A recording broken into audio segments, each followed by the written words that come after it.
of 2 games po para sa mga nanonood. There will be a chance na magkaroon tayo ng 1-1 but there will be no third game at pupunta na tayo sa ating 4th match if ever, whatever happens in this game number 2. What can we expect in the bans, Burger King?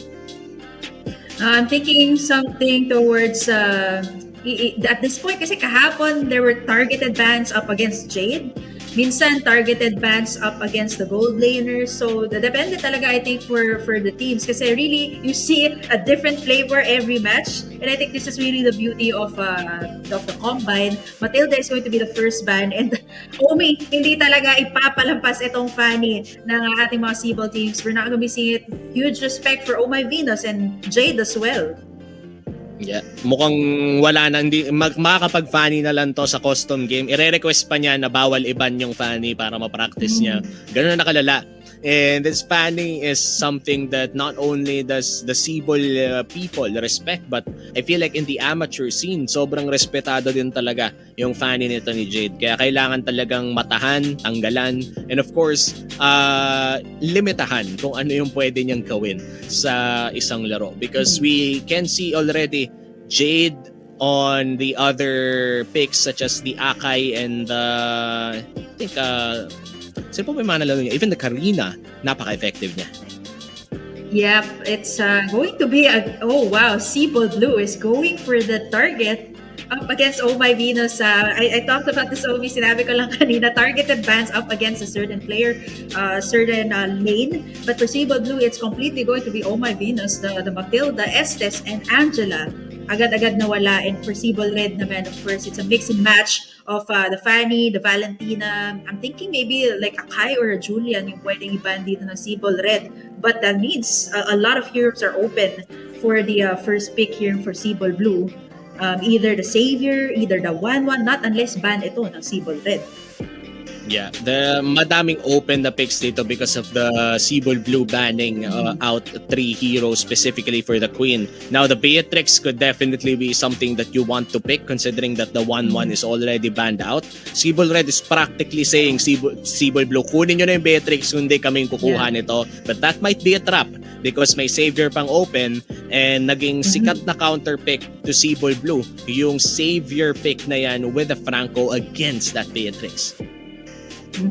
Beatrix, you mentioned the Franco, that could be a deadly combo para sa Sibol Blue. Hindi pa naman siya banned away. And as for Sibol Red naman, there is still the Savior here that is open, or they could pick up Oh My Venus hero. At this point, since wala ni Matilda, wala ni Estes, the Eve as well is open here for Sibol Red to pick up in the first phase. Pero mukhang Thamos at Akai ang kukunin nila dito, a sturdy front line plus a lot of access on crowd control, especially on this Akai. At alam naman na natin yung damage and dueling capacities ng isang Thamos and the XP lane. Let's see if Sibol Blue is gonna take that Esmeralda na madalas kinukuha against this Thamos. But of course, you can pick other XP laners as well. Pwede mo kunin yung Terizla, if feel mo mag-Terizla. Pwede mo rin kunin yung Dirot kung gusto mong makipag 1v1 talaga against this Thams. But I feel like Thams does win that 1v1 against Dirot. So I wonder kung ano kukunin ng Sibol Blue dito in response of that XP and jungle pick. There is the Thamos, there is the Akai, pero ano kaya sagot dito? Maybe a gold laner, a mid laner for Sibol Blue, Sicilian that they love picking up. Could be a choice here for Sibol Blue. And Balmond for Sibol Blue actually, since na-pick up na dito ni Wais ang kanyang hero. So, si Savior naman yung magiging choice dito for Blue. For Sibol Red, is it going to be the classic Savior-Sicilian matchup? Kasi nakikita ko yan kadalasan kung may Savior, Sicilian in terms of the range. So, I don't know if Sibol Red is gonna go that route. Alam natin, ginagamit yan ni Haji, so that could be a potential choice picking up their mid laner. Or perhaps something to go up against the Beatrix dito ng Sibol Blue. Yeah, Eve is also a choice here. Bukas pa rin naman yung Eve for Sibol Red. Having that Eve paired up with the Akai is definitely strong. But of course, they're gonna get the Lolita first. Sisiguraduhin na nila na mahaharangan yung Renner shots and also the dawning lights coming in from Beatrix and Savior with this Lolita pick. Definitely a good pick, pero ang kulang na lang sa Sibol Red dito is of course a constant source of damage. Meron na silang crowd control from the Akai, a little bit of damage coming in from the Thumbs, but then again, kulang kayo sa DPS talaga. So yung last 2 picks nila, it's going to be focused on mainly dealing either burst or high DPS. So Sibol Blues banning, we can expect a lot of gold lane bans or even mid lane bans sa mga burst mages natin.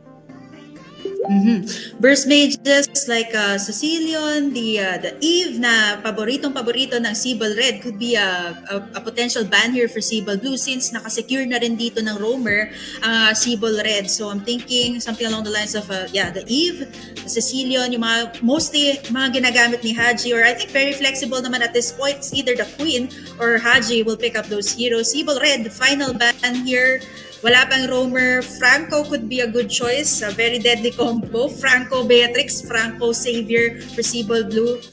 I think they should ban out the Franco at this point. Sobrang deadly nito. Isang hook, iron hook and bloody hand combo. Sobrang deadly. Pero Sibol Red is just gonna go for the Cho. Yeah, nakita naman natin Cho is one of the, let's say, comfort picks of the position 5 of Sibol Blue. I think that's NIX. Kailangan lang talaga huwag siyang bigyan ng hero ngayon. I think the Franco NIX played earlier, they did win. But then again, the early to the mid game of this Franco pick coming in from NIX wasn't really the most efficient one. Kumbaga, hindi tumatama yung mga hooks niya early to mid game. But by the time na umabot na ng late game, the clutch hooks did land. So that was the important part of that pick. So I feel like Sibol Red, they're willing to give away the Cho. Kasi alam nilang mas efficient yung Cho na yon kesa sa Franco ni NIX. Yung isolation plays na ginagawa ni NIX was on point. We've seen it yesterday. And now for Sibol Red, I was actually gonna say the Bruno was open for Kiel 1. Alam kong sinesecure niya ito. But for Sibol Blue, final 2 picks, the roamer, mainit na mainit. The Franco is open since the Cho has been banned away. And they also need something for Edward here sa Sibol Blue to go up against the Tamas of Insanity. Esmeralda is out. The Benedetta we've seen. So, ano kaya yung kukunan dito ni Edward for Sibol Blue? A Kufra on the hands of Sibol Blue plus the Paquito. A lot of burst damage on the side of Sibol Blue and crowd control as well. Mukhang team fight talaga ang gustong gawin dito ng Sibol Blue, and they also have the option to actually just go for objectives considering that they have range and damage coming in from the Balmond and the Savior. They can go for tower dives dito for Sibol Blue. Medyo delikado ito. They need to reach someone in the backlines. Lalo na itong Beatrix, the Palmon, even the Kufra can go under the tower. And Paquito, a little throwback as well for Edward. Edward Balboa nga na tinatawag natin sa kanya is gonna go up against the Tamus. I like the buff dito sa Paquito. It has been buffed up very well sa recent patch, and I really want to see it go up against this Tamus Insanity for Sibol Red. But this is our final matchup. Late game, well, I do have to give it to the late game king, which is Sibol Red. Ikaw ba, Omi? What do you think? No. I have to say late game as well, Sicilian is something that we need to respect. Ito yung tinatawag natin na nagsascale beyond late game. Yung ultra late game tinatawag natin. It doesn't matter if lahat may lock item na. May itataas pa yung damage ng Sicilian because of his passive. So that's why we call him the late game king. So ngayon papasok na tayo sa ating game number 2 of series number 3. This time around, hindi si Filipino Sniper ang magbe-Beatrix. It's Toshi Asato trying to show Filipino Sniper what's up. Will it be the same thing? Pero again, it seems like Kiel 1 is also very comfortable dito sa Bruno na to. So I think it's more of the pokes dito sa gold lane as well as the mid lane. I think that's the name of the game actually for this one. Pokes after pokes, they can definitely do that. At ngayon, Edward and Insanity as well as this mid lane. Nakuha dito ni Wais ang Lito Wanderer. Great start para sa Sibol Red. Yeah, Sibol Red right now, they're playing it at just the right amount of aggression. Kailangan lang kumalma ng konti in terms of forcing out the mana from Haji. Kasi alam naman natin na early game, mabilis talaga maubusan ng mana ng Sicilian. So they can't force fights in the mid lane ng paulit-ulit, and they have to respect the damage coming in from NIX and Toshi Asato in the gold lane. Protektahan nila ang Filipino Sniper kahit naka-Bruno siya. Nandito na nga ang pokes. I do agree with you, Omi. Ito yung marami nagtatanong, ilang beses ka umuwi pag Cecilio ng gamit mo? And I agree with you there na kailangan talaga na Sibol Red here cannot force out too much fights in the early game. Hindi pa ganun ka lakas yung damage ng isang Cecilion. So it's more of the pokes, it's more of the stacking for Haji in this early stage of the game. And as for the rest of the members ng Sibol Red, all they have to do is sustain their lanes, not get picked off, and get the objectives para naman makashine ang ating late game king Haji with the Sicilian pagdating sa late game. Yeah. And ngayon, we are heading to a short pause. Pero of course, may tinitingnan lang tayong konting kaguluhan.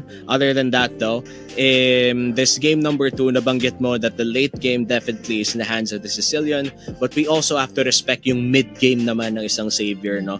With the current adjustments in the Savior, hindi na siya masyado nagde-depend sa kanyang transcendent state rather. So, mas okay na siya in constant team fights and constant bursts of damage. And by mid-game especially, mararamdaman yung power spike ng isang Savior. Actually, nakita din natin yan during Series 2, kung saan mid to late game, nakahuli ng isang napaka-crucial na target, and that was just one. Pero it was more than enough to secure them that team fight and eventually the game. So I'm just excited to see if maglalaro pa rin ba based on power spikes dito, because if I'm correct, kailangan by mid-game tapos na ng side ng, I think, nila Nakshiesszzz, Sibol Blue ang laro na to. Yeah. Because kung tumagal pa, Haji would definitely demolish everybody. Yeah, Sibol Red is gonna love it. Dito may Bats Impact, Bats Feast. Ang ganda ng pagkagawa ng zone dito. Pero Wise, eyes on the prize. And they take in the turtle. Oh! Nasampal pa nga ni Idol Vexana with the ultimate Numenon Blast sa mukha, at mukhang yung purple ay paglalabanan din. Wais spins around and takes down Jade, plus that purple buff. Sibol Red securing 3 objectives, a kill, a turtle, and a purple as well. Yeah, I love how aggressive that they went. After nakuha ni Wise yung turtle, sakto nag-Bats Impact dun si Haji. They went all the way for the purple buff. Actually, na-confuse ka ako dun, Omi. Sabi ko, si Wise ba yung Balmond? Ay, hindi. Siya pala yung Akai. Kasi parehas naman sila umiikot. Pareho sila umiikot doon. So, I got confused for a little bit. Kala ko ano yun yung spin ni Balmond. Hindi pala. Kay Wise pala yun.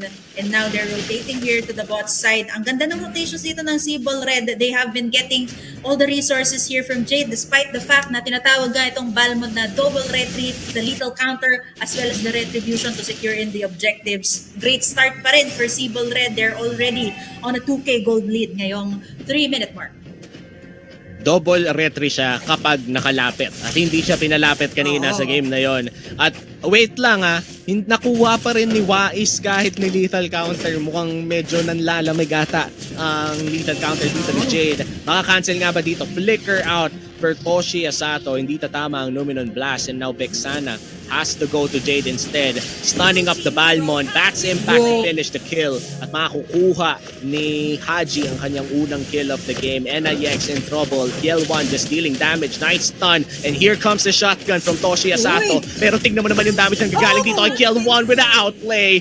Oheb with his ultimate. Dinala sa FIFA, sa World Cup. At nakaisa pa. Sibol Red, a 5-0 right now. And Yue is getting hunted down as well, but the snare is more than enough to almost secure a kill on Drensanity, but for some reason, buhay pa rin naman siya. Edward as well falls down, at isa-isa nang bumabagsak ang mga miyembro ng Sibol Blue. Vexana, mukhang siya lang ang magbabayad, pero hindi pa rin mamamatay. Grabe dun si Kelwan at si Haji, no? Sabi niya, uy Edward, masyado mo na yata kaming miss. Dinalawan sila sa gold lane. Actually, nagulat din ako na Edward was actually there. He wanted to get a potential kill actually on kill 1 or Haji. But fortunately enough, andun rin yung mga shields from Lolita, from Vexana. There's a short pause here called in by our teams, course, to fix in what they need to fix. Pero babalik muna tayo dito. Patuloy-tuloy na wala pang deaths dito si Haji. Omi, this is looking really, really deadly for Sibol Red if this keeps up. Yeah, grabe rin yung ginawa ni Oheb doon, no? Dahil nga yung kanyang ultimate with the Bruno, bumabalik-balik kasi yon kapag dalawa lang kayo. And that is an important aspect of that outplay, no? Tumama yung ultimate, maximum damage output on the two members. Akala ko Beatrix party na yun eh. Yung tipo na naka-shotgun, lalapit. But the knockback plus the dash coming in from the Bruno, tapos yung ultimate damage na nag-bounce back lang sa dalawang target was more than enough for that outplay, to the point na yung Bruno na mismo yung lumapit nung alam niyang mananalo na siya sa trade. So, wow. Kiel 1 showing up with the Bruno. Mukhang may bago tayong aabangan the moment na lumabas ang bagong blacklist. Yeah, actually, alam mo, Omi, I was surprised na ginawa yun ni Kiel kasi diba nag-dash in siya, nag-flicker in pa siya para mahuli doon si Toshiya. So, yeah, sobrang daming outplays na ginawa ng Sibol Red doon sa ating bot side. They are leading right now and I agree with you. I'm looking forward to see kung anong mailalabas pa ng blacklist sa mga susunod nilang mga laban. Bruno is one of them, so hindi pala bali ang pupuntahan nila. Baka FIFA World Cup na pala ang susunod na pupuntahan. Ibang sport na pala yung nilalaro ni Oheb, no? Soccer gods na pala. Pero grabe, no?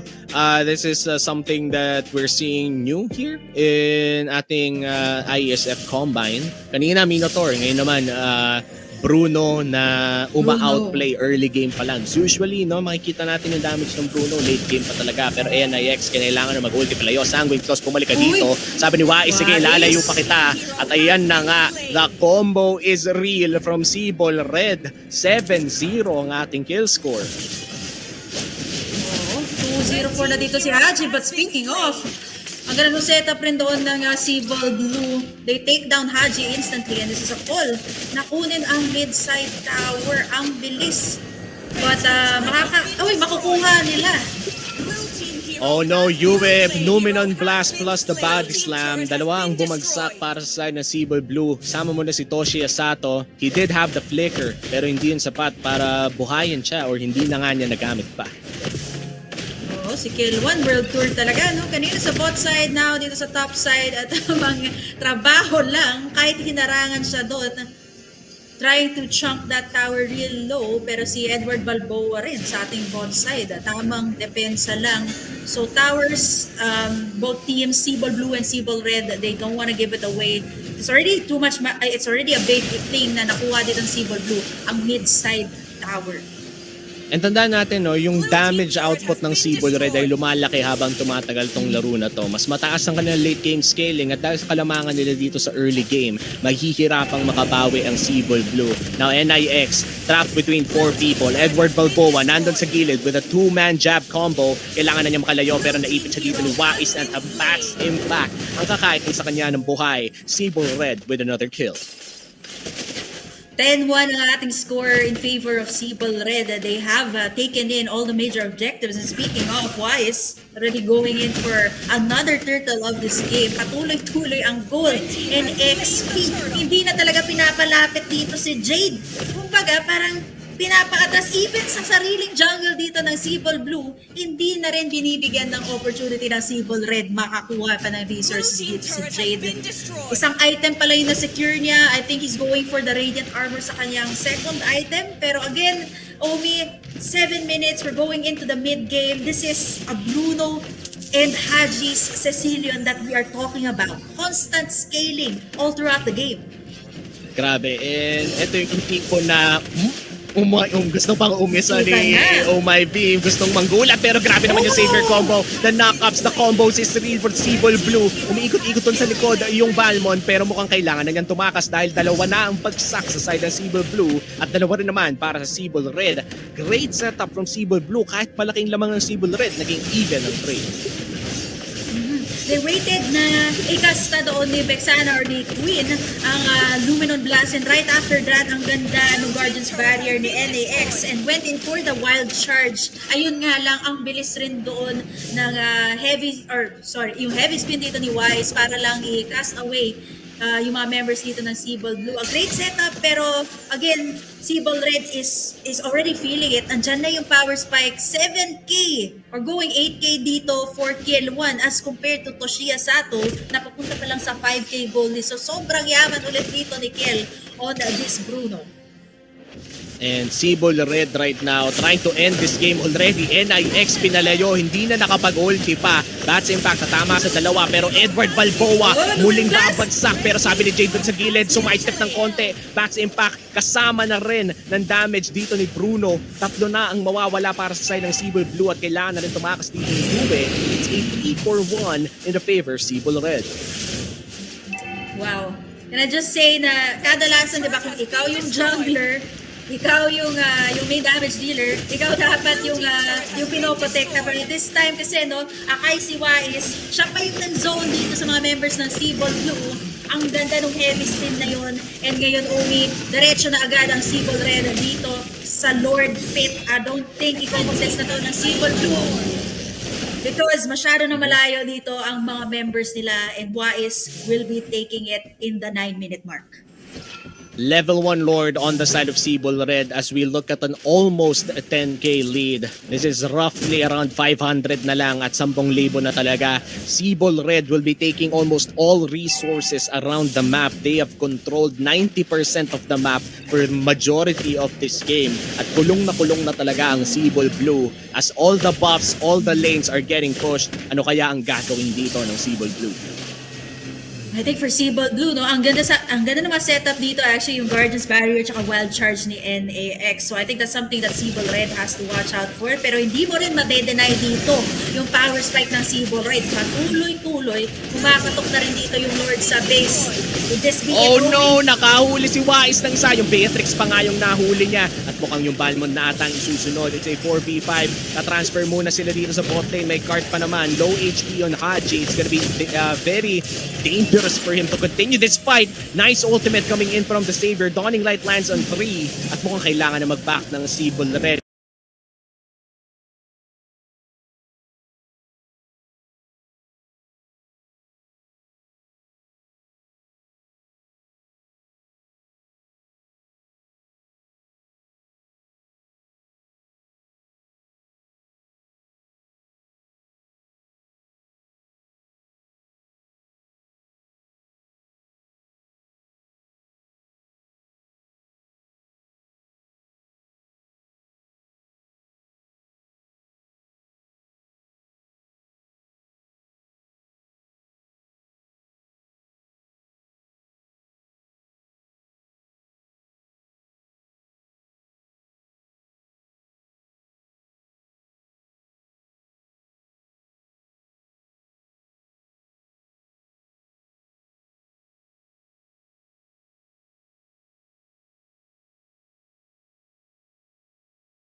Edward Balboa looking for blood. Bex